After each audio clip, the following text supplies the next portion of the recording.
Vamos à pregação desta manhã, a fim de que o Senhor continue falando aos nossos corações e nós tenhamos uma porção mais da palavra do Senhor, daquilo que o Senhor deixou para nós como verdade absoluta, sem rivais. Não há discursos, não há pensamentos, ideias, não há absolutamente nada que rivalize com a Escritura, porque ela é a palavra do Senhor e isso é o que nos distingue de qualquer outra religião. Qualquer outra coisa que creia na Escritura diferente disso não é o cristianismo, irmão. Qualquer outra forma de pensar a Escritura que não seja tendo-a como palavra de Deus é qualquer outra coisa menos cristianismo ortodoxo. E nós aqui temos a Escritura em primazia, é Deus falando, Deus comunicando sua verdade ao seu povo. Nós somos meros porta-vozes, nós só emprestamos a nossa instrumentalidade para que Deus fale ao seu povo. Então eu te encorajo nesse momento a ficar ligado, a abrir seu coração e deixar com que o Espírito de Deus comunique as verdades de Deus a você. Amém? Nós vamos ler a partir do capítulo 2, versículo 14 de Oséias. Semana passada nós pregamos a primeira parte desse capítulo 2, que por sinal é muito interessante, é uma divisão clara de como Deus está se relacionando com o seu povo infiel.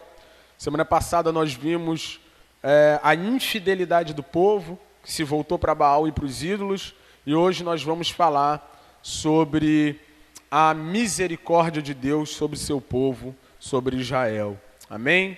A partir do versículo 14 do capítulo 2 de Oséias, diz assim: portanto, eis que eu a atrairei, e a levarei para o deserto, e lhe falarei ao coração. E ali eu lhe devolverei as suas vinhas, e farei do vale de Acor uma porta de esperança. Ali ela me responderá, como nos dias da sua mocidade, e como no dia em que saiu da terra do Egito. Naquele dia, diz o Senhor, ela me chamará de meu marido e não me chamará mais de meu Baal. Removerei da sua boca os nomes dos Baalins e ela não mais se lembrará desses nomes. Naquele dia, farei a favor dela uma aliança com os animais selvagens, com as aves do céu e com os animais que rastejam sobre a terra. Tirarei da terra o arco, a espada e a guerra e farei com que o meu povo repouse em segurança. Farei de você a minha esposa para sempre. Farei de você a minha esposa em justiça, em juízo, em bondade e misericórdia. Farei de você a minha esposa em fidelidade e você conhecerá o Senhor. Naquele dia eu responderei, diz o Senhor, responderei aos céus e estes responderão à terra. A terra responderá ao trigo, ao vinho e ao azeite, e estes responderão a Israel. Semearei Israel para mim mesmo na terra, e terei compaixão de Lo-ruamá, e para Lo-ami direi: você é o meu povo. Ele responderá: tu és o meu Deus. Muito obrigado pela tua palavra, Senhor. Obrigado por essa maneira toda especial de como o Senhor nutre em nossos corações a esperança da glória. A esperança, Senhor, da vida, da era vindoura, daquilo que o Senhor reserva para os santos, para os convertidos, para os arrependidos, para os quebrantados, para aqueles que voltam do seu caminho de perversidade e passam a olhar para Ti. Ah, Deus, que texto maravilhoso! Dá vontade de chorar pela maneira como o Senhor decidiu tratar a sua santa igreja. E que esta manhã, Senhor, da mesma forma que fui impactado, os irmãos que estão aqui diante de mim entendam como o Senhor tem misericórdia, como o Senhor é gracioso, como o Senhor, ó Deus, é bondoso, benigno para com o seu povo, e os seus planos para o seu povo são planos de triunfo e de vitória. Fala-nos ao coração, em nome de Jesus, amém. Como eu disse, na semana passada, nós falamos a primeira metade do capítulo 2, em que o profeta Oséias se ocupa de dar ênfase à infidelidade do povo. Você está com a gente, você está andando desde o capítulo 1, e ainda que você não tenha estado aqui no capítulo 1, quando falamos sobre o plano de Deus de comunicar ao povo de Israel de maneira vívida, clara, através de um exemplo prático e histórico, que era o casamento do profeta com uma mulher que haveria de traí-lo, ao seu povo que ele se sentia como um marido traído. Você que está aqui conosco, está vendo que o texto está progredindo, ele está rampando, ele está subindo. Ele sai do capítulo 1, onde ele monta toda uma estrutura e já nos explica tudo o que nós veríamos pela frente. Veríamos a ideia de um Deus traído, de um Deus que sofreu infidelidade do seu povo, que amaldiçoa justamente o seu povo. Nós vimos isso na semana passada. As maldições que Deus delibera sobre o povo não são injustas, todas elas estão fundamentadas na infidelidade do povo para com Deus, mas nesse momento aqui é aquela parte gostosinha do evangelho que todo pregador gosta. É o momento em que Deus vai nos falar sobre como Ele nos trata com misericórdia, apesar dos nossos desvios e infidelidades. Olha para mim e guarda isso no seu coração. É assim que a história se desdobra, irmão. O homem infiel e um Deus misericordioso. Nós não temos absolutamente nada em nós mesmos que pode fazer com que esse Deus olhe para nós e nos retribua um favor que nós tenhamos feito para Ele. Nós não temos absolutamente nada em nós que provoque no Senhor o senso de retribuição pelos benefícios que nós fizemos a Ele. A história da humanidade é Deus sendo traído por nós, mas decidindo agir com misericórdia, bondade, graça e favor. Essa é a história da humanidade. Se de alguma forma Satanás desenhou no seu coração, na sua mente, a ideia de que você é digno de ser recompensado, a mensagem de Oséias deixa claro que não. A mensagem de Oséias, que fala de Israel, que nada mais é do que um exemplo de como os homens estão inclinados à rebelião contra o seu Criador. Desde sempre, Israel é só um recorte da história, onde Deus pega a sua relação com esse povo para mostrar a todos nós como, apesar de ter uma aliança, apesar de suprir esse povo no deserto, apesar de libertar esse povo, apesar de abençoar esse povo, apesar de dar vitória a esse povo é profundamente inclinado para a rebelião e para a infidelidade ao Senhor. Esses são os homens, esses somos nós. Mas apesar de nós, como Adão, como Israel, como todos os homens, estarmos profundamente inclinados para a rebelião, Deus está profundamente inclinado para o amor e para a misericórdia para com o seu povo. Não existe mal que nós façamos que não possa ser coberto pelo amor e pela graça, pela bondade, pela misericórdia de Deus. Se nós tentarmos disputar com Deus para ver se as nossas maldades se sobrepõem ao amor dele, ele vai mostrar o seu Filho crucificado e a misericórdia encarnada, dizendo: eu venci a rebeldia de vocês. É o que falei no início das pregações. Oséias fala sobre o amor perseverante do Senhor. O amor perseverante do Senhor. E quando nós olhamos para esse texto que nós lemos, a partir do versículo 14, nós vamos ver que a misericórdia de Deus tem uma estrutura toda especial. Não só para a história de Israel, não só, de novo, para esse recorte, onde Deus usa a sua relação com Israel para nos mostrar como ele se relaciona com a humanidade, mas desde sempre. Deus deseja, com a sua misericórdia, através da sua bondade, montar uma estrutura onde vai ficar muito claro o que Ele está fazendo na vida daqueles que Ele escolheu para a salvação. Na vida daqueles que Ele escolheu para serem seu povo, o povo sobre quem Jesus vai reinar eternamente em novos céus e nova terra. Então está aqui, diante de nós, a estrutura de como Deus trata o seu povo a partir da sua misericórdia. Começando pelo versículo 14 e 15, nós vamos ver que tudo começa com conversão. Misericórdia de Deus sempre começa com conversão. E vamos ver como a Bíblia ensina conversão. O texto é maravilhoso, irmão, ele é lindo. Começa dizendo, portanto, e esse portanto está olhando para trás, né? Depois da infidelidade de vocês, a partir da infidelidade de vocês, e um chamado ao arrependimento, portanto, eis que isso é Deus falando. O narrador de toda essa profecia por meio do profeta é o próprio Deus.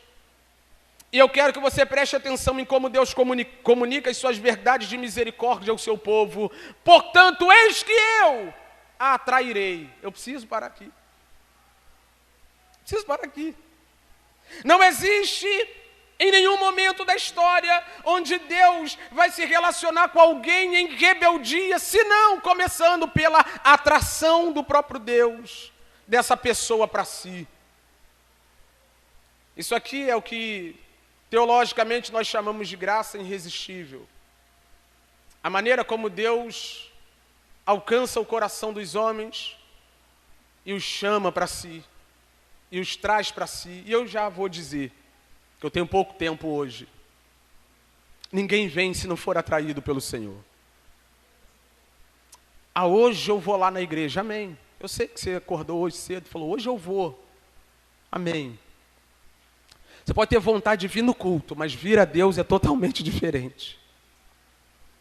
Você pode ter o desejo de vir para um grupo específico da igreja, grupo de homens, grupo de mulheres, a programação com jovens, a programação, a festa de não, hoje eu quero ir, querer vir aqui, querer ir em qualquer outro lugar, não tem problema nenhum, mas vir a Deus é totalmente diferente. Eu queria que os amigos da imagem aqui me ajudassem. João capítulo 6, ainda não, varão. Fica ligado, varão. Finge que vocês não viram nada daquilo, para mostrar como Deus é predominante nas ações para com o seu povo.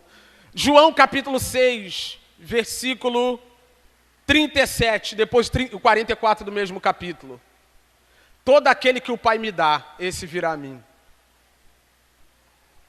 Não, que eu amo Jesus, você ama depois que Ele te amou. Não é assim que João ensina? Nós o amamos porque Ele nos amou primeiro. Então, nessa relação de Deus para com aqueles que Ele deseja salvar, é Ele que atrai as pessoas pela ação do seu Santo Espírito. Em outras palavras, você não queria estar aqui, nem eu. Nós não queríamos isso. Nós queríamos outra coisa. Você queria dormir. Você queria descansar. Que está tudo bem querer descansar. Mas você tem um compromisso com Deus, não pelo que você desejou em primeiro momento, mas porque Ele atraiu você, de alguma forma. A ação do Espírito de Deus sobre a sua vida fez com que você se desviasse do caminho mau por onde seguia. E se voltasse para o caminho desse Deus que vem lhe chamando há muito tempo por meio da pregação do Evangelho, só quem o Pai der a Cristo virá a Cristo, mais ninguém. Mas eu queria ir, querer não é poder, já dizia sua mãe. Isso aqui fala da prerrogativa de Deus de salvar quem Ele quer. É Ele que atrai os homens, é o Pai que traz ao Filho pelo Espírito, a Trindade Santa atuando na salvação dos homens. E o 44, olha o que ele diz. Ninguém pode vir a mim se o Pai que me enviou não. Você não vai vir se Deus não te trouxer. E aqui você já poderia agora, tu quer que estou falando com o crente, já poderia estar, meu Deus, glória a Deus. Por quê? Porque Ele me trouxe. Você já poderia aqui ver o tanto de graça, o tanto de compaixão, o tanto de misericórdia, o tanto de amor. Onde você poderia estar agora se Ele não tivesse te atraído? Onde você poderia estar nesse momento se ele não tivesse te chamado pelo Espírito? Ninguém consegue vir se ele não trouxer. E se você está aqui é porque ele te trouxe. No meio de tantos outros, você teve amigos que morreram, que já partiram sem salvação. Você, quando era jovem, vivia no meio de um grupo de pessoas aparentemente melhores do que você, e foi você que ele decidiu atrair. E eu não vou me cansar de dizer nunca, irmão. Diante dessas verdades, a única coisa que me resta é me dobrar diante da graça e da misericórdia desse Deus, porque eu sei de onde eu vim. Na verdade, vou reformular minha fala, não sei de onde vim não, mas sei de onde fui atraído. Da lata do lixo, irmão. Da miséria, do chiqueiro, do pecado. Quando o salmista vai usar uma figura para falar da sua salvação, ele diz que ele foi tirado de um charco de lodo, de um lamaçal de pecado, de uma miséria profunda. Nós não estamos aqui porque somos bonitos, ricos ou bem relacionados. Nós estamos aqui porque por graça, misericórdia, bondade, esse Deus nos atraiu, nos chamou, fosse por um evangelismo, fosse por uma pregação de domingo, fosse por um amigo que falou de Jesus para nós. Ele nos atraiu, nos chamou para perto de si. Você queria outra coisa. Eu queria outra coisa. Mas ele me queria. Ele me trouxe de maneira irresistível, de modo que até hoje eu tento ir embora, mas ele diz, fica aqui porque você é meu. Nós fomos atraídos pela graça, pela bondade, pelo poder do Espírito Santo. Ele nos atrai, e mais do que isso, ele nos leva para o deserto, está escrito lá. Eu atrairei e a levarei para o deserto e lhe falarei ao coração, meu irmão. Que coisa maravilhosa, isso aqui é coisa de convertido mesmo. Porque o que mais tem no nosso meio são pessoas que ouvem. Que a pregação é falada aos ouvidos delas. Mas se o Espírito de Deus não falar aos ouvidos do seu coração, vai entrar por aqui, vai sair por aqui. Se ele não falar ao nosso coração, aqui é a figura do homem interior. Em tempos mais remotos, a figura do homem interior era as entranhas, né? Amores entranháveis, as entranhas. Em algum momento alguém achou mais bonitinho coração, e coração é mais bonitinho que entranha mesmo. Mais bonitinho que as tripas, né? Coração é o homem interior. E se Deus não pegar seu coração, meu irmão, ele pode arrebatar seu dinheiro, pode arrebatar seus recursos, pode arrebatar seus talentos. É por isso que a igreja está cheia de gente que nunca se converteu. Porque ele pode alcançar um monte de coisa. Num discurso religioso, você pode pegar todo o seu dinheiro e dar aos pobres. Não foi assim que Paulo descreveu a falsa piedade? Ainda que eu desse todo o meu dinheiro aos pobres, ainda que eu queimasse o meu corpo sem amor, de nada valeria. Em outras palavras, é possível queimar o corpo e dar tudo aos pobres. O que não é possível é você fazer isso de um coração que ama o Senhor a partir da obra que Ele mesmo faz nesse coração. Eu quero, nesse momento, aproveitar, irmão, que o Espírito de Deus fale ao seu coração. Eu não posso. Pregador nenhum tem esse poder, homem nenhum tem esse poder, mãe não pode, pai não pode, filho não pode, mulher não pode, esposa não pode, marido não pode. Irmão, mas quando o Espírito de Deus brada no coração de alguém, pode ser o coração mais surdo do mundo, que ele rompe a surdez do coração e fala de maneira que a pessoa não pode negá-lo. E aqui está uma dica para você orar. Sei que tem gente perdida na sua família. Você tem que orar para que Deus fale ao coração desse povo. E é mó louco, né? Porque a gente fica ali, né? Pá, aquela coisa toda, trocando ideia. Aí a esposa, ué, eu já falei tanto. Eu falei... eu sei, a esposa fala mesmo, né? Marido fala mesmo, pai fala mesmo. Mas a pergunta é, o Espírito já falou? Essa mensagem desceu do ouvido para o coração. Daqui a aqui tem poucos centímetros, irmãos. Mas na experiência de alguns parecem quilômetros. Porque a pessoa vai ouvindo, mas não desce. E Deus é que atrai os seus para si, para dizer ao coração deles: eu quero vocês para mim de uma vez por todas. Então perceba, esse momento é o momento da conversão. É o momento em que Deus atrai o seu povo. É o momento que Deus chama o seu povo. Tudo começa aqui. Se Deus não atrair, homem nenhum vem. E se Deus não falar o coração, nenhum homem é capaz de obedecer a sua voz. Muito mais do que um discurso religioso, muito mais do que um sermão bem pregado, muito mais do que uma palavra bem aplicada, a voz do Senhor é o poder de Deus para a salvação de todo aquele que crê.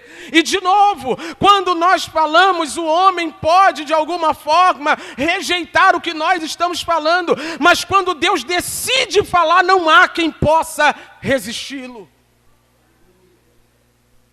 E para que fique claro aqui, quando nós falamos sobre a doutrina da graça irresistível, nós não estamos falando que o homem não pode resistir à graça.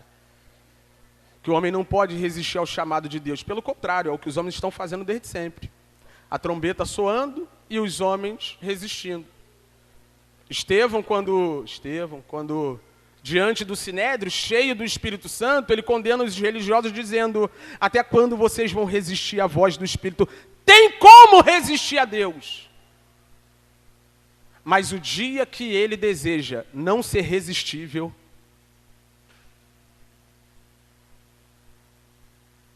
tem como você fechar a porta. E a verdade é que a porta de todos os corações já nascem fechadas. Mas quando ele decide soberanamente entrar, é o que nós chamamos de graça irresistível, de chamado irresistível. Quando ele fala ao coração do homem dizendo: chega, chega. Quando ele fala: basta, basta. Ele olha para Paulo e diz: até quando vai ficar recalcitando contra os aguilhões? Ou seja, até quando vai ficar resistindo? A partir de hoje acabou. E que o Espírito de Deus entre na sua casa gritando, toque o coração daquelas pessoas e atraia eles para cá, como você nunca conseguiu fazer. É obra do Espírito Santo de Deus. Se ele não falar, não tem quem fale. E convença o homem do pecado, da justiça e do juízo, atraindo os homens para si. Versículo 15, ali lhe devolverei as suas vinhas. Farei do vale de Acor uma porta de esperança. Esse vale de Acor aqui é aquele vale onde Acã e toda a sua família, por causa do seu pecado, foi amaldiçoada e apedrejada. E é legal quando você consegue fazer essas conexões na história bíblica. Porque se por um lado, nesse vale, Acã, sua família, todos os seus recursos, todos os seus bens, foram amaldiçoados, apedrejados e morreram por causa do pecado, Deus está dizendo: onde houve maldição e juízo, eu vou abrir uma porta de esperança. Irmão, que coisa linda. E a verdade é que essa vida que nós vivemos é o Vale de Acor. A experiência humana, a trajetória humana é o Vale de Acor. Porque quando o homem caiu no Éden, Deus amaldiçoou a terra. Deus, está lá, Gênesis 3,17, nós vivemos num vale de maldição. Ah, Wesley, não é tão maldito assim não, olha ao seu redor. Você é a igreja de Jesus, é o povo de Deus que é protegido por Ele dentro desse vale. Nós somos o povo que Ele separou para guardar, para proteger. Nós somos dEle e Ele vai nos protegendo nessa vida. Mas os homens que estão lá fora estão à mercê da maldição do pecado. Mas Ele diz: é nesse vale que eu vou abrir uma porta de esperança e salvação. Põe para a gente João 10:7, por favor. João 10:7, por favor. Então Jesus disse mais: em verdade lhes digo, eu sou a porta. No meio desse mundo de perdição, esse Deus que é gracioso e tem interesse em salvar um povo para si, abriu uma porta no meio desse vale. E como dizem por aí, irmão, todos os caminhos não levam a Deus, existe só uma porta. Só existe um caminho, só existe uma pessoa, só existe uma entrada.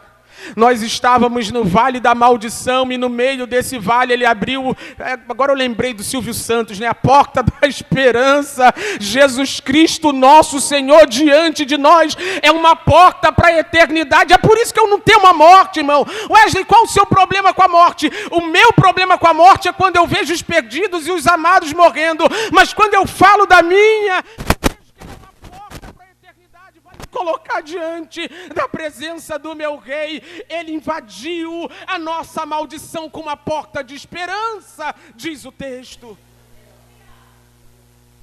Misericórdia, uma porta de esperança no vale de maldição. Ali ela me responderá como nos dias da mocidade e como no dia em que saiu da terra do Egito. Para a gente fechar esse primeiro bloco da conversão. Que história é essa, Wesley? Que Deus atrairia seu povo, lhe falaria ao coração. Essa esperança, lhe falar ao coração, é a coisa mais próxima de namoro que tem na Bíblia. É a linguagem do cortejo. Você vê isso na experiência de Siquém e Diná, Gênesis 3, 34, 3.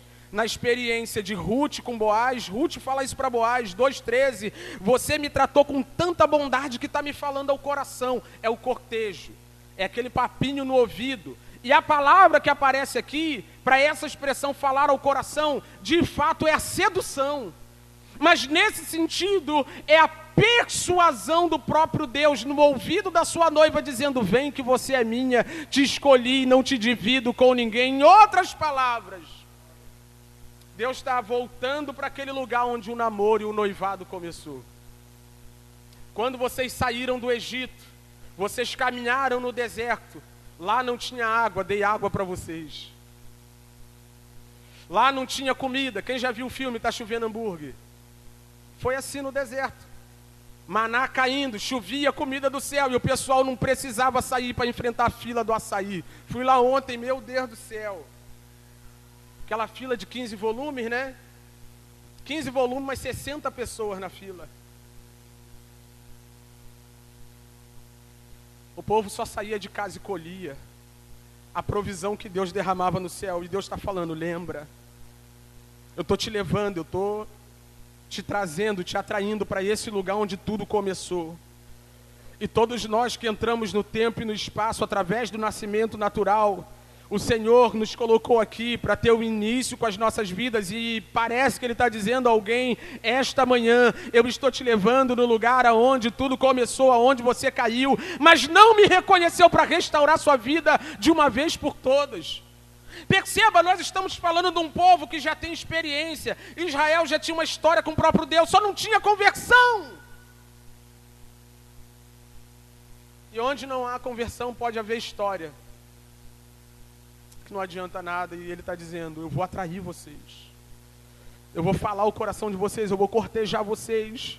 A pregação do Evangelho é a voz suave do Espírito Santo de Deus dizendo: eu quero vocês, eu enviei o meu Filho para morrer no lugar de vocês. É Ele dizendo: vocês tiveram um começo no tempo e no espaço, porque eu dei vida a vocês, agora que eu quero que vocês se convertam e venham a mim.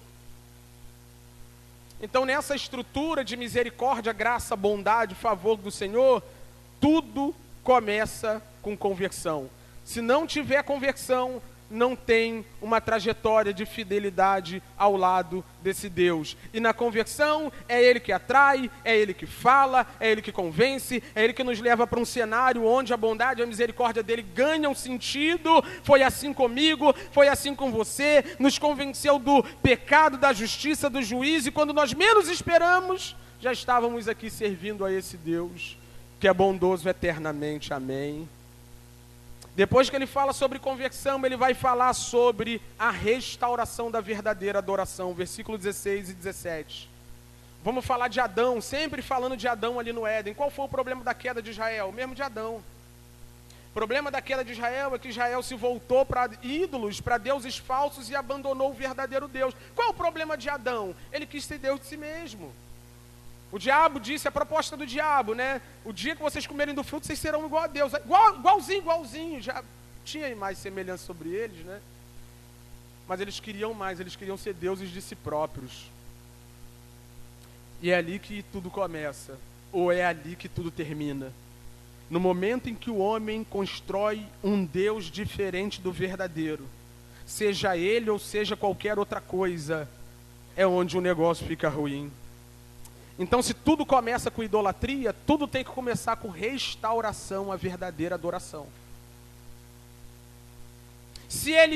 Na verdade, tudo começa com conversão, né? Mas depois de conversão, a gente precisa voltar a adorar o único e verdadeiro Deus. E olha o que ele diz.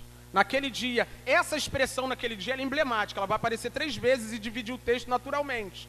Naquele dia, óbvio que ela fala sobre fatos históricos próximos da profecia, mas sempre vamos olhar a partir desses textos para aquele lugar mais distante, novos céus e nova terra.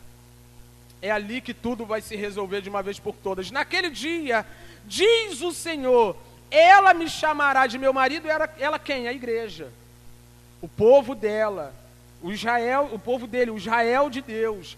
E não me chamará mais de meu Baal. E isso aqui é terrível.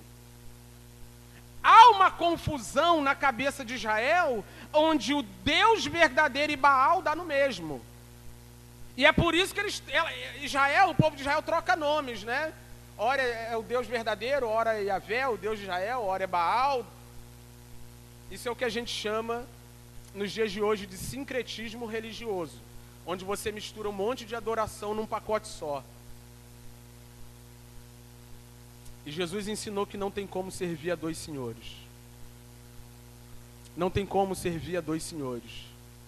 Não tem como ficar chamando por Baal 1 hora e daqui a pouco fazendo campanha de 7 dias para romper pela fé. Não tem como adorar o único e verdadeiro Deus e venerar aquela imagem linda e às vezes feia do espelho. Não tem como.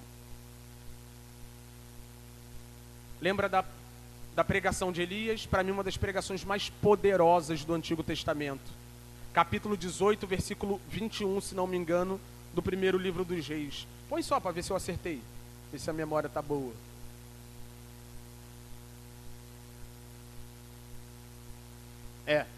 Agora. O que aconteceu aqui nesse contexto?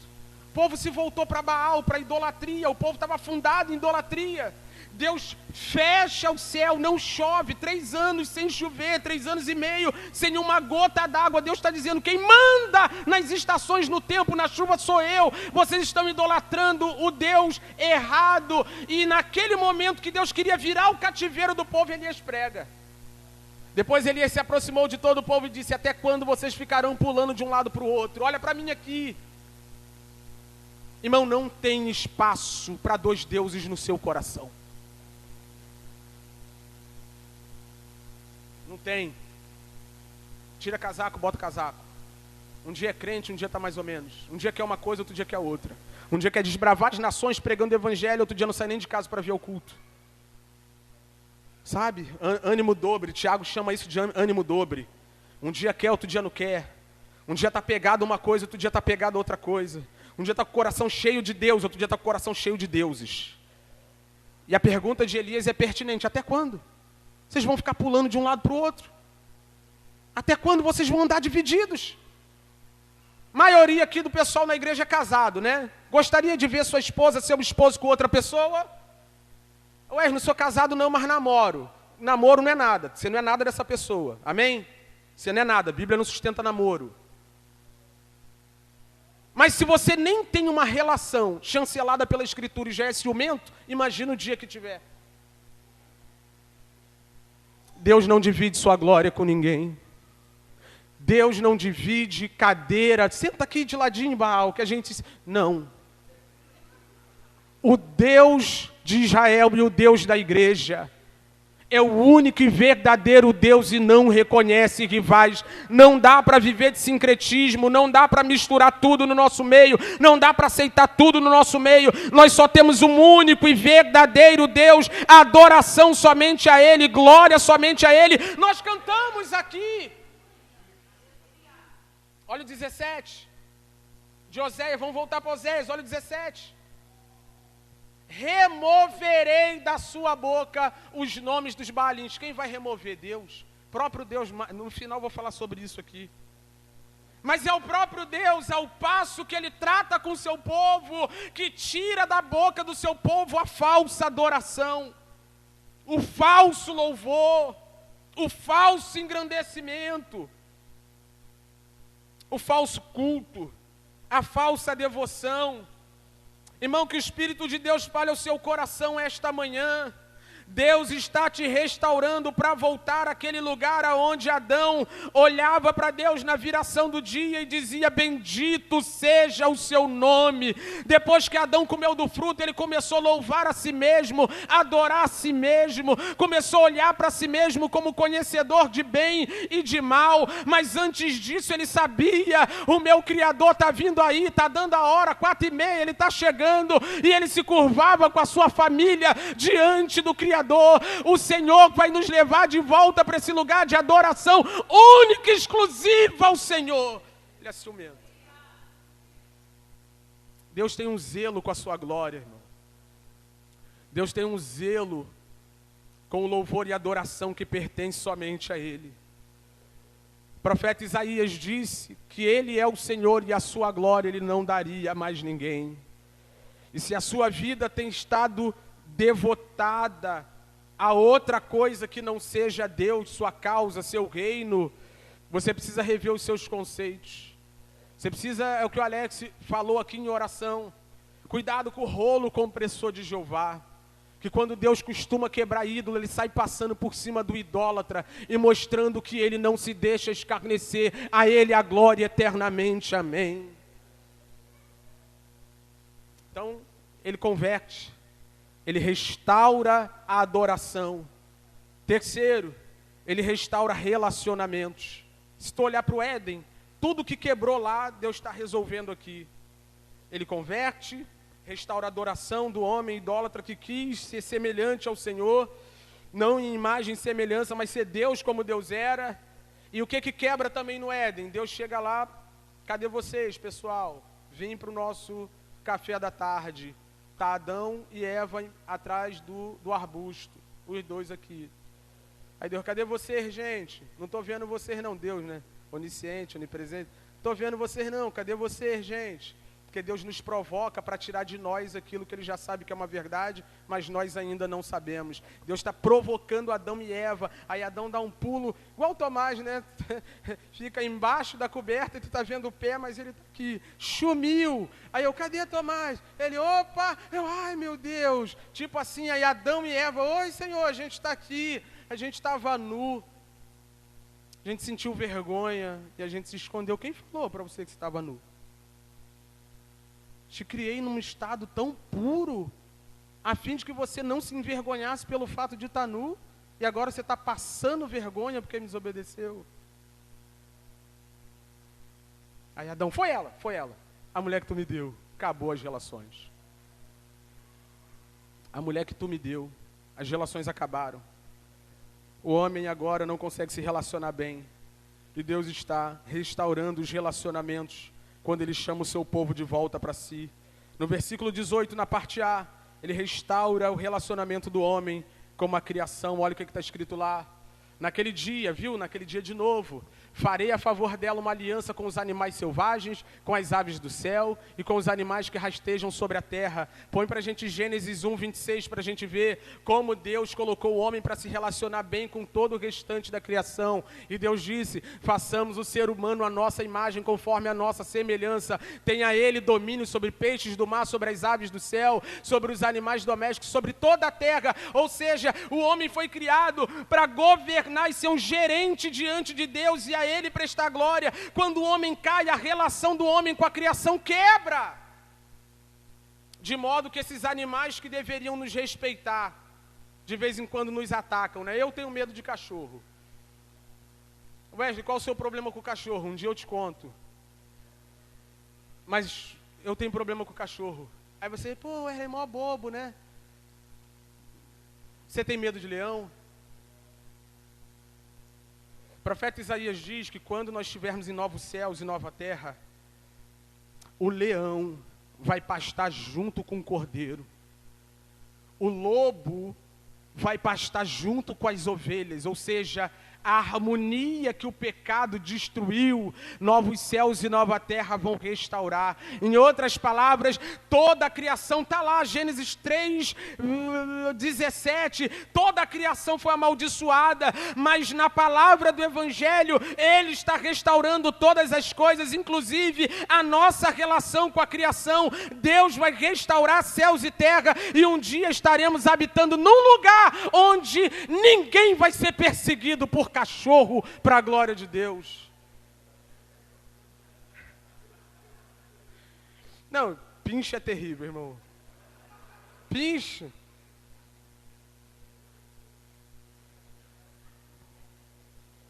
Vocês estão rindo, mas é verdade. Os animais não foram feitos para atacar os homens. Eles foram feitos para ser dominados. Lembra quando Adão deu nome a tudo? Chamou os animais na sua presença e os animais chegaram lá. É uma brincadeira, é uma piada, mas é profundamente teológico. A criação está afetada pelo pecado. Um cachorro correndo atrás de um menino de 8 anos. É um problema da queda, irmão. É um problema da queda. Deus vai restaurar todas as coisas, amém? Você acredita nisso? Segunda coisa que Deus restaura, parte B do versículo, restauração do relacionamento do homem com o seu próximo. Olha o que está escrito lá. Tirarei da terra o arco, a espada e a guerra, e farei com que o meu povo repouse em segurança. Sabe por que existem guerras? Sabe por que existem guerras? Por causa de problemas relacionais. E ó, pessoal aí, né, já se preparem, vai dar uma corrida. Daqui a pouco o Putin aparece aí, né? Pô, as teorias da conspiração, né, pessoal? Brincadeiras à parte de novo. Irmão, o homem está desviado do homem. O homem está afastado do homem. E aí ele fala de guerra aqui, né? Quando ele usa essas figuras, guerra, arco, espada. Mas você já viu que a gente vive em guerra sem usar espada nenhuma? Geralmente a gente usa a língua. Não, agora eu falei sério, não é para rir não. Não, pode rir, sem problema. Mas geralmente a gente usa a rede social. Tem indireta que dói mais, irmão. Irmão, Deus está aqui entre nós. Eu poderia postar 90% a mais de coisas que eu gostaria, coisa que me chama atenção, que me edifica. Eu falo, Senhor, isso aqui é legal, né? Fez bem para mim, acho que vai fazer bem para os outros. Aí eu analiso. Falo, cara, isso aqui tem a ver com aquela situação que eu conheço. Vou botar não. Vou botar não. Eu sou craque, mestre em escrever texto, apagar texto. Escreve texto, apaga texto. Escreve... Eu não quero guerra com ninguém não, irmão. Deus nos chamou para paz. E o homem está desviado, divorciado do próprio homem. Nós não temos um bom relacionamento um para com o outro. Nós vivemos em guerra, nós vivemos em tribulação. Hoje a gente é melhor amigo, daqui a pouco são os piores inimigos. E o Espírito de Deus está dizendo, vai chegar um dia onde nós estaremos juntos um com o outro, sem guerra, sem espada, sem arco. Nós estaremos em harmonia perfeita. Esse é o chamado do Evangelho, para que nós estejamos juntos diante de Deus em harmonia plena. E aí é o que eu sempre digo, vai se acostumando com esse irmão. Porque você está indo para o mesmo lugar que ele, vai morar na mesma terra, né? Nova terra que ele, você vai viver no mesmo espaço que ele. A gente precisa se ajeitar. Uma marca do povo de Deus é que esse povo não vive em guerra. João 13, 30 e alguma coisa, quando Jesus está indo embora, ele diz a seus discípulos, e os homens saberão que vocês são meus discípulos, quando vocês amarem uns aos outros como eu vos amei. Então a gente precisa, irmão, entender que marca da redenção é restauração dos relacionamentos, nosso relacionamento com o próximo. Aí quando você olha para Jesus explicando o que cumpre a lei, ele diz, ame a Deus acima de todas as coisas, e depois ao próximo, como a ti mesmo. Irmão, se você não conseguir amar o seu irmão e viver em guerra, se você não conseguir amar o seu inimigo e viver em guerra, se você não quiser amar o seu presidente e viver em guerra, se você não quiser amar o seu prefeito e viver em guerra, você tem que rever sua conversão. Gente convertida é o povo que está indo para o lugar onde o arco vai ser quebrado, onde a espada vai ser aposentada. Diz o texto de Isaías sobre a nova terra, ele diz que lá a espada vai ser trocada pela enxada, lá vai ter trabalho, não mais com suor e penosidade, mas para a glória do Deus que estará reinando diante de nós. Para de guerra, vaso! Deus te chamou para a paz. 19 e 20, restauração do relacionamento para com Deus. Farei de você minha esposa para sempre. Primeiro ele restaura o relacionamento do homem com a criação. Depois ele restaura o relacionamento do homem para com o seu próximo. Acabou as guerras entre nós. Depois ele restaura o relacionamento do homem de uma vez por todas para com ele mesmo. Você vai ser minha esposa para sempre. Farei de você minha esposa em justiça, em juízo, em bondade e misericórdia. Vou me ater aqui para já encerrar. Irmão, ali, depois você anota aí na sua Bíblia. Aquele ali é o esboço da maneira como Deus age na terra. E começa com justiça. Começa com justiça. É o que a gente sempre explica na terceira aula lá dos novos membros, né? Quando a gente fala que todos os homens estão condenados. Se Deus abrir a boca do inferno hoje e tacar todo mundo dentro, é justo. Porque todos pecaram e carecem da glória de Deus. Está todo mundo no mesmo barco. De novo, eu vou dizer isso para sempre. Seu problema é esse, irmão. Você está diante da mira da espada da lei. Então ele começa com justiça. Juízo! Quando a gente fala de justiça, diz o texto, precisa haver juízo. Por quê? Porque todos são pecadores. Todos os homens estão naturalmente afastados de Deus. Quem não tem pecado, atire a primeira pedra. Não é sobre aqueles homens que estavam acusando a pecadora, é sobre você, é sobre mim, sobre nós. Quem aqui não tem pecado? Quem aqui nunca errou? Quem aqui nunca falhou? Então, quando ele fala de justiça, ele precisa condenar, ele precisa matar todo mundo. Mas o texto segue, e depois da justiça e do juízo vem bondade. Não mesmo, 19. Vem bondade e misericórdia. Deus começa com justiça. Deus aplica o juízo. Depois derrama bondade e misericórdia. Mas fica uma pergunta. O que faz Deus sair de justiça e juízo e passar para bondade e misericórdia, sem deixar de ser justo e derramar o seu juízo? Isso aqui é o evangelho todo, irmão. Naquela cruz, a cruz está entre justiça, juízo, bondade e misericórdia. A cruz está ali no meio. Quando Deus justo derrama seu juízo, a cruz entra em ação. E é naquela cruz que nós vemos os nossos pecados castigados em Jesus. Porque que é justo que Deus salve pecadores. Nenhum pecado vai ficar impune, irmão. Ou os pecados vão ser sentenciados ou executados nos pecadores, ou os pecados vão ser executados na pessoa de Cristo. Naquele grande dia estaremos diante de Deus. Os pecadores não arrependidos vão receber o justo juízo de Deus. Mas quando chegar na nossa vez, Jesus vai dizer: já recebi o juízo no lugar deles. Bondade e misericórdia, bondade e misericórdia é o fruto da cruz de Cristo, onde a ira de Deus e o juízo de Deus se derramou em nosso lugar. Por isso que o salmista diz no final do Salmo, no Salmo 23, bondade e misericórdia me seguirão todos os dias da minha vida. Irmão, está aqui hoje está aqui, confiante de que Jesus está voltando, o céu vai se abrir, Ele virá em glória para te levar embora. É fruto da bondade e da misericórdia do Senhor. Deus está restaurando a sua relação com o seu povo a partir da bondade e da misericórdia, porque justiça e juízo já foram derramados sobre Jesus. A bondade e a misericórdia de Deus está sobre nós, está sobre a minha vida, a sua vida, e isso se tornará pleno quando estivermos diante dEle naquele grande dia. Bondade e misericórdia. Bondade e misericórdia. Por último, para a gente encerrar, Ele restaura a verdadeira adoração. Ele restaura os relacionamentos do homem destruídos pelo pecado.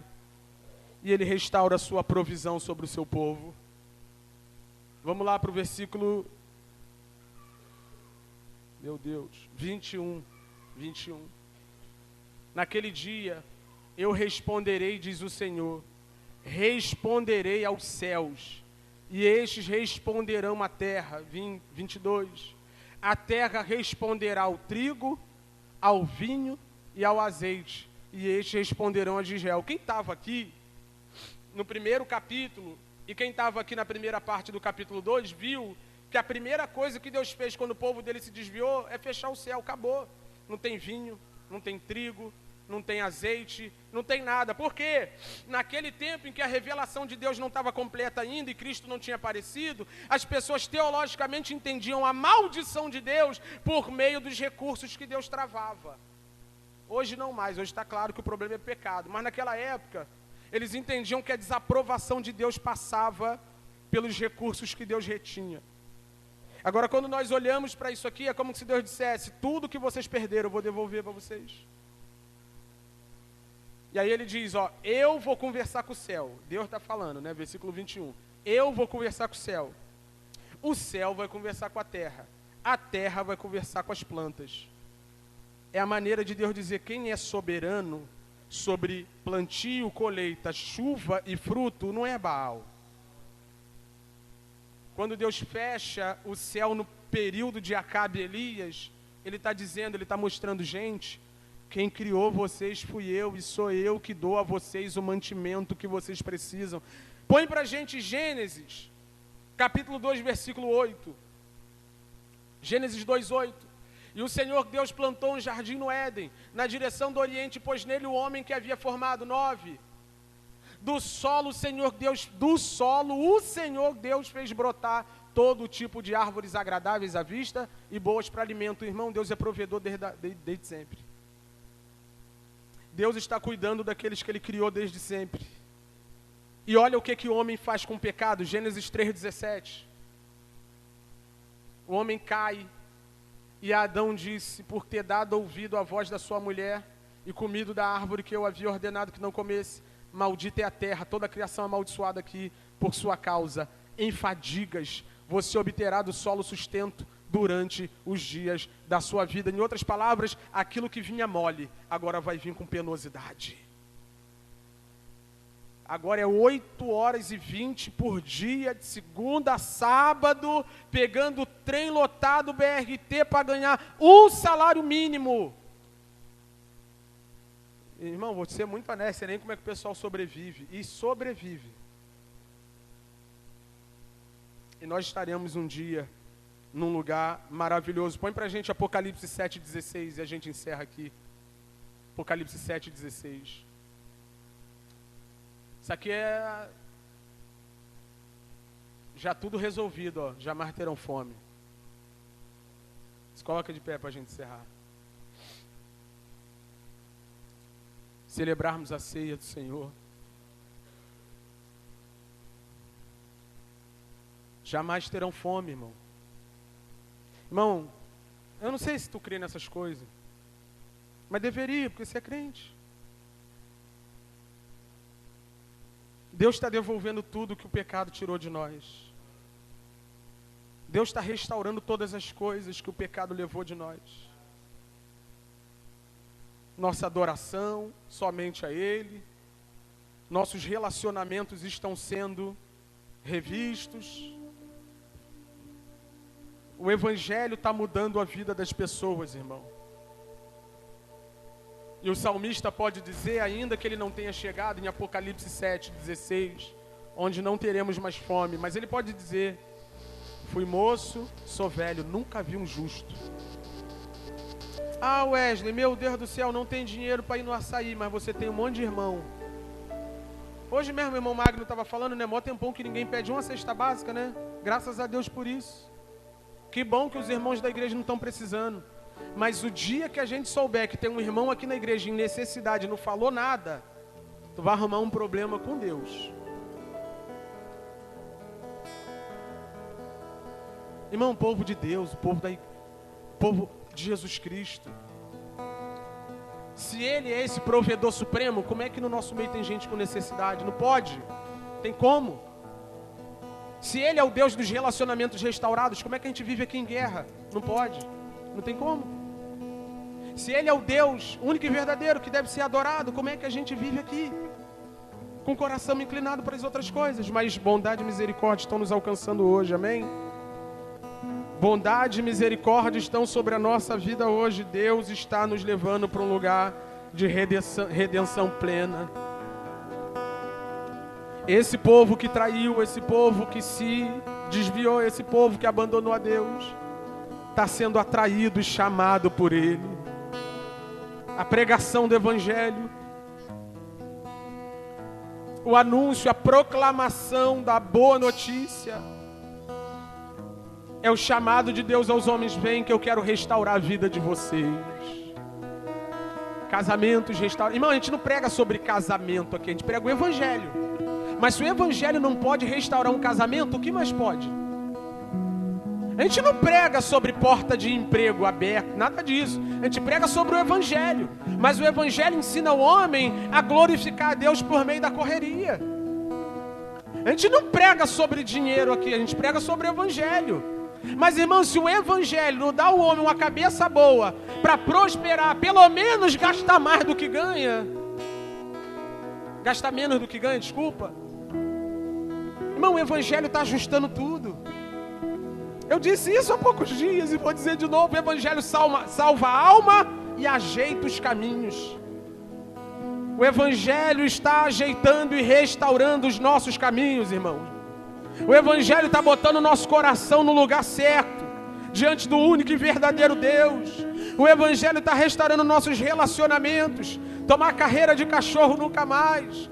O Evangelho está restaurando a provisão de Deus sobre as nossas vidas. Pega isso aqui se você quiser. Irmão, o Espírito de Deus vai te ensinar a não viver uma vida desregulada, desregrada, passando necessidade, numa confusão. E ainda que Deus te prove por um momento, você tem uma casa onde buscar auxílio. Deus te botou na família da fé. Deus te colocou no lugar da provisão.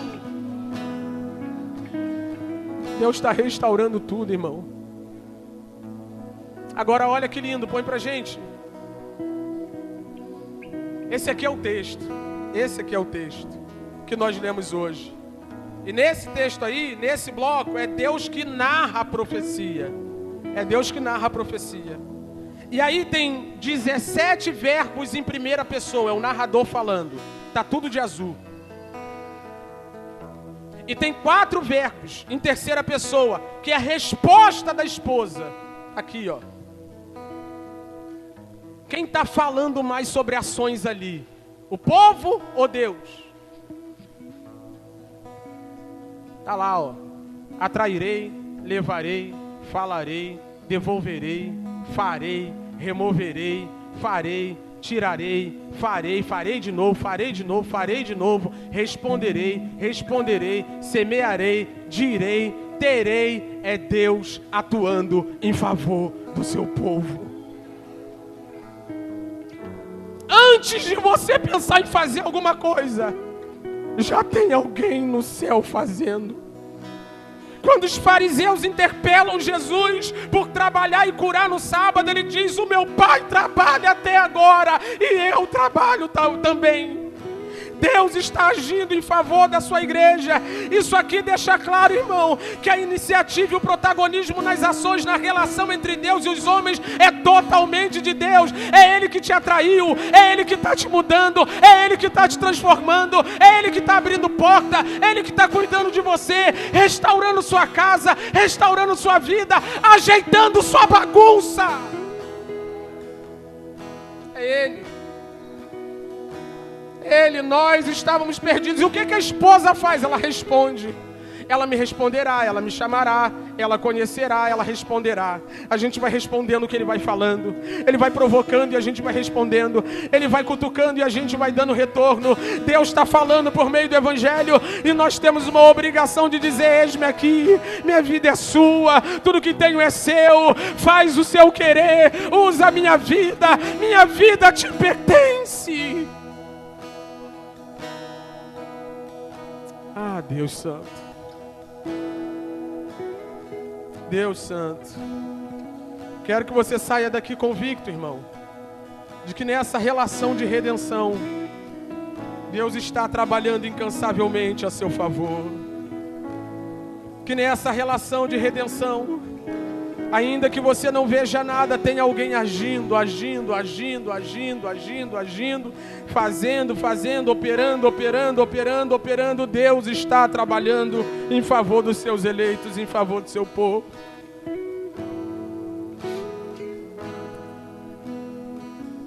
É do interesse de Deus resolver os problemas do seu povo. É do interesse de Deus mudar a vida, a sorte do seu povo. A única coisa que nós precisamos é responder ao chamado dele. Ele está chamando, irmão. Desliga não. Nós vamos cear. Mas eu quero enfatizar isso aqui, irmão. Deus está nos chamando. Deus quer que nos arrependamos dos nossos maus caminhos. Deus quer que nos arrependamos da vida tortuosa que nós escolhemos. Mas Ele está nos chamando. Uma igreja como essa, uma porta como essa aberta, o Evangelho sendo pregado, a Deus dizendo: vem, eu te quero mudar tua vida, quero mudar tua história, quero resolver teu BO. Sozinho tu está se enrolando todo, está se atrapalhando todo. Os seus ídolos estão te deixando na mão. Quando você pensou que o ídolo ia resolver, ele continuou parado no mesmo lugar, porque ele é feito de pau. Deus está nos chamando. Deus está nos chamando. Deus está nos chamando.